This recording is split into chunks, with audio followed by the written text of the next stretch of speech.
Welcome back everybody to Foodie Korea here on the Howdy Korea channel. Now before we start, I do want to say congratulations to Howdy Korea for reaching 100,000 YouTube subscribers. Congratulations! Woo! 축하드립니다! But I thought that since we did 6 episodes already, how about we dive a little bit into myself? Yes, I'm gonna be selfish, and I'm going to tell you guys a little bit about my food history with Korean food.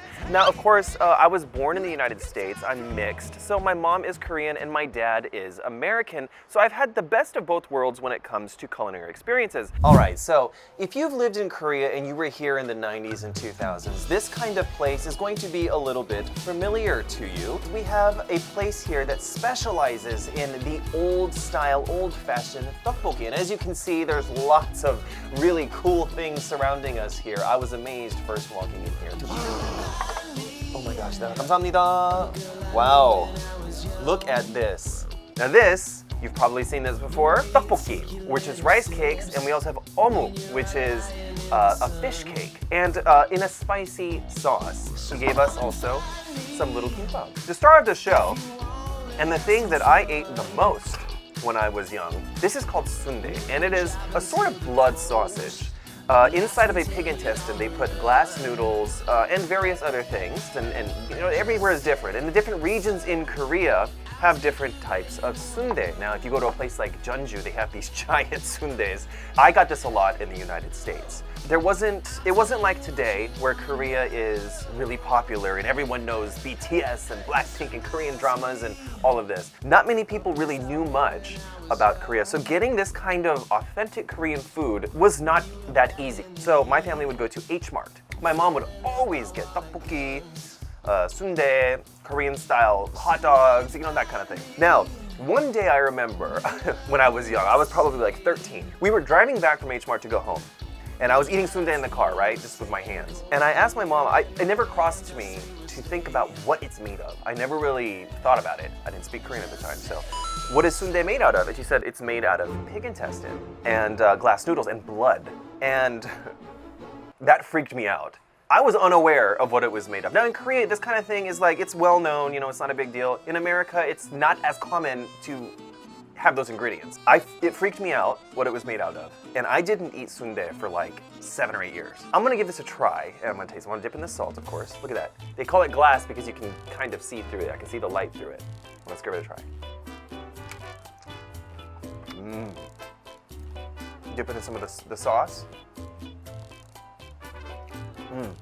All of this stuff goes well together. Tteokbokki first.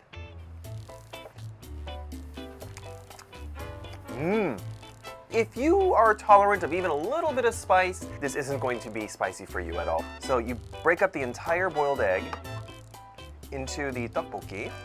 Let's try.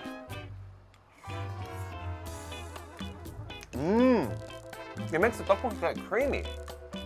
Oh, I like that. Ooh, boy. Oh my God.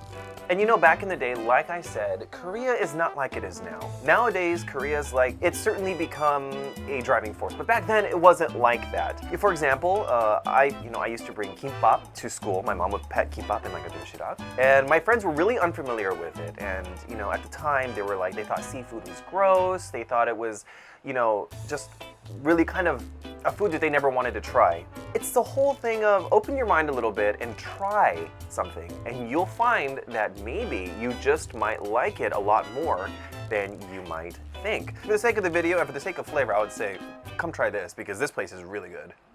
Cut to 서울역 철도 떡볶이. Okay, now we are at stop number 2 on our food memories trip. What we're eating today is budaejjigae. Now, budae in English is military base. Now, for those of you who are wondering, this is the soup base that he's mixing with this. Now, what kind of soup is military base stew? As you guys all know, there was, of course, a war here that happened in Korea in the 1950s. And after the war, there was a lot of military presence, U.S. military presence here on the peninsula. And there were several different bases. There's some down in Songtan, there's some down in Pyeongtaek. Given the status of Korea at the time, being that it was, of course, a war-ravaged nation, many people were not in the best place and were not able to find food. So in that case, a lot of the food that came from the military bases was shipped from the United States. That included ingredients like beans, spam, processed meats, cheese, and the people, the locals around these bases made the best of it. Now this stew was created basically scrapping everything you could together to make a hearty soup. 와, 냄새 장난 아니다. 너무 좋다. 원래 한국에서 오래 사셨어요? 예, 저는 2006년부터 한국에 살았었어요. 저는 중3 때 왔어요. 네. 저는 뭐 어머니나 아버지가 아니요, 엄마는 한국 분이시고요. 아빠는 미군이셨어요. 그래서 부대찌개 어릴 때부터 많이 먹었던 거예요. 상태가 안 좋으시는데 고등학교를 한국에서 보내셨어요? 맞네요. 입시를 하시더라고요. 그때 딱 제가 오고 그 시절이었어요. 평택 소고기 이거 뭐 데모 했을 때였어요. 딱 그때였어요. 미군 부대 앞에서.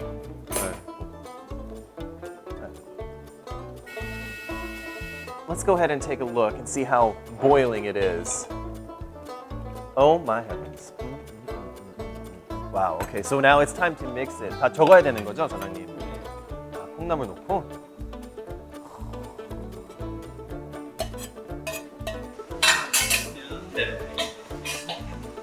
예.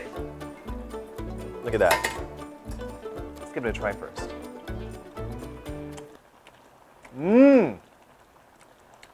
This has melted cheese in it. There was a piece of melted cheese on here, so let's check it out.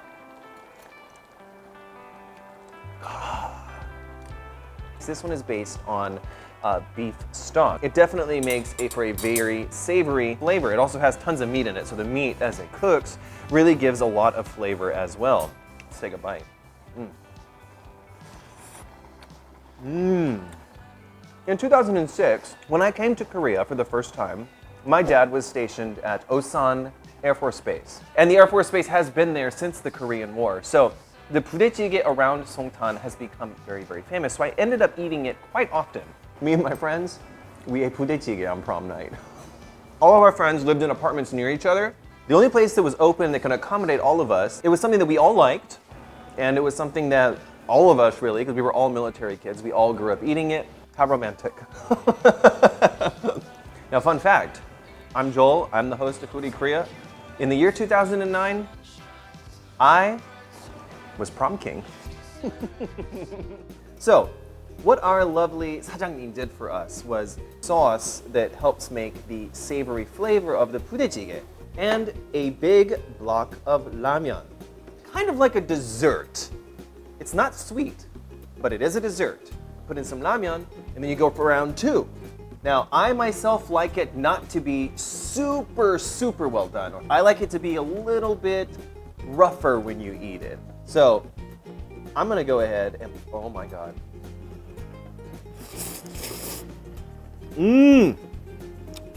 Perfect texture.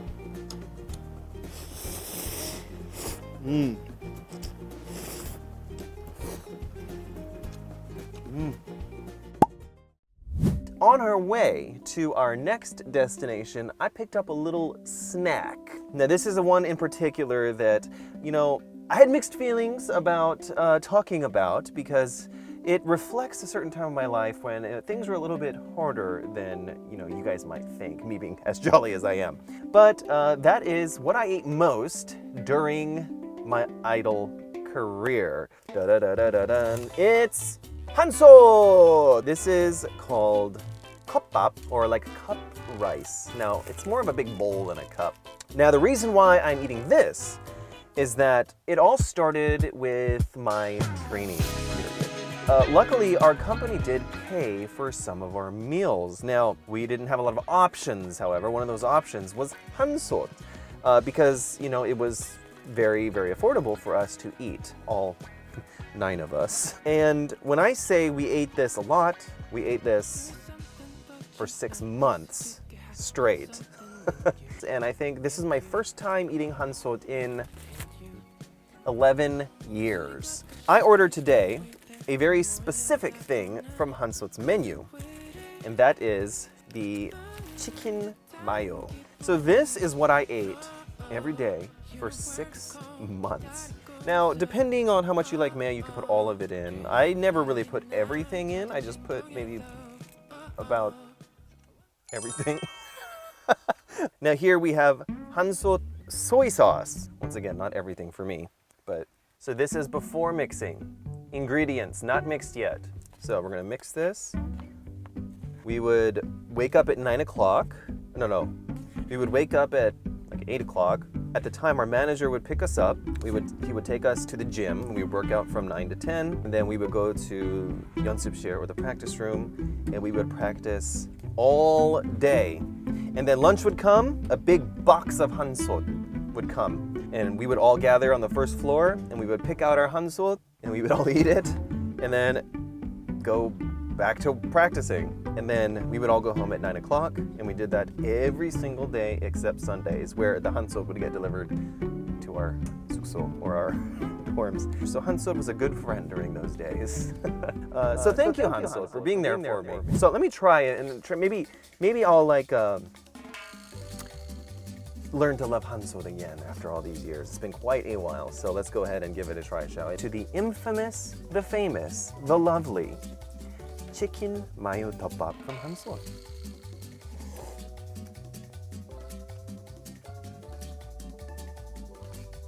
You know, it tastes exactly like it did 11 years ago. Ooh, it's really strange, all these years later, eating this. But it tastes good. I think I might have just been burnt out. Good. I think it was just, I was really burnt out on it. I don't talk a lot about my idol career, really, but well, it was short. But it's a good memory, for sure, and this is part of it. So it tastes exactly like I remember, but I think enough time has passed. I think my heart has healed. I think I might start eating Hansot again. My heart has healed to the point where I can eat Hansot again, I think. We have come to our last stop, and I must say this has a particularly special meaning to me. We are going to be eating kimchi galbijjim. Now what that is braised pork ribs in kimchi. It's traditionally eaten, at a big event, when you have really important guests, or during the holiday seasons, or for wedding celebrations, things like this. It's very labor intensive and it's time intensive, which is why it's eaten for special occasions. Now, I have two different types of galbijjim right now. I got the kimchi galbijjim, and I have an in-house recipe of spicy just galbijjim. So I'm gonna end the day with a little bit of soju with my kimchi galbijjim. 아유, 감사합니다, 사장님. 네, 감사합니다. But watch this. You like this? 5, 1, 12. Like this. Ooh. A distilled rice wine, very famous here in Korea, and Korea's representative drink.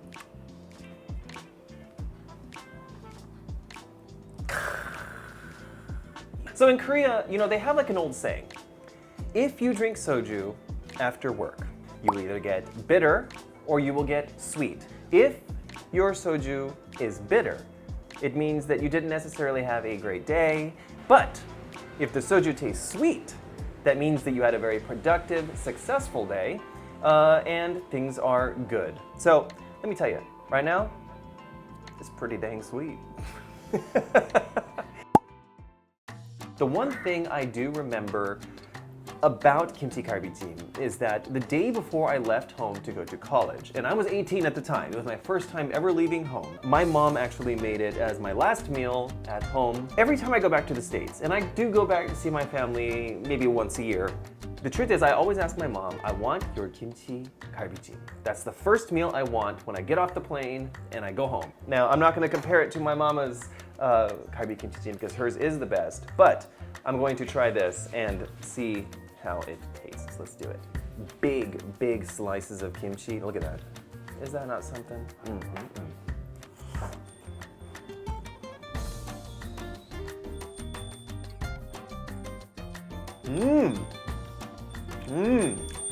Now, nice big part of pork rib.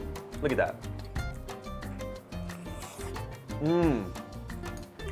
Look at that. I'd say it falls off the bone, but I don't think there's a bone on this one, but ooh, it's good. This definitely brings back memories. So this is spicy kalbi, or spicy pork rib. But ooh, I love me some spicy, so let's try.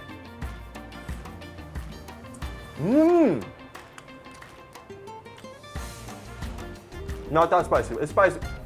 Wait. A little spicy. Soju to me has a particularly special meaning. When I was in my group, I had 8 members, right?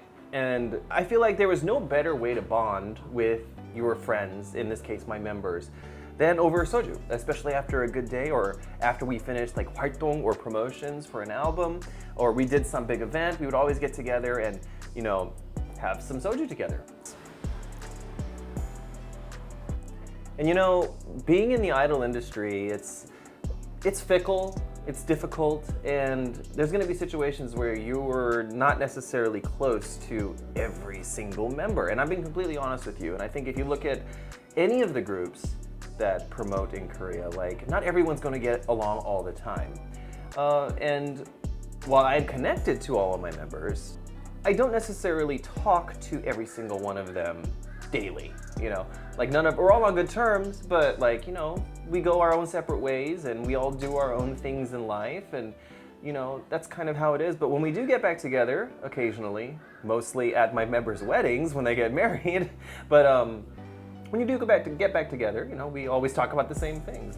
Remember such and such, remember this, remember that, you know, what about that one time, how's that person doing? So everyone is on their own path doing well. They all have their own lives to live, as I have my own. And it's always a fun thing to look back on as kind of the start of my career, because I will say this, as my career as an idol was relatively short, 3 years, thanks to that, I'm now here talking to you. Because if I had never debuted in that group, I would never be here with the opportunity to be on TV or to be with Howdy Korea and talking to all of you guys. It's all thanks to that. So at the very least, I have to say that. So thanks to my members and to my group, I'm not drunk, I swear. Bottoms up, cheers to BTL.